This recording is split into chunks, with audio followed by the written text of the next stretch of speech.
Today I'm assembling the 3.8 Buick motor for my S10 project. Like the fuel card, springs have to be 10 and 2. Now you oil and compress the rings.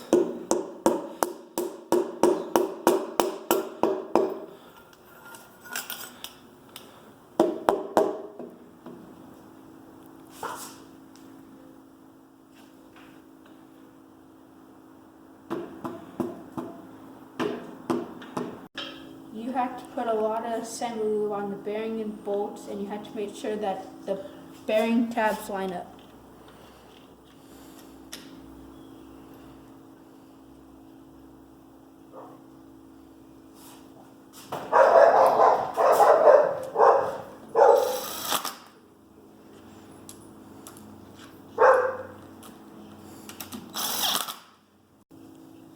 Now I torque all the rod bolts to 55.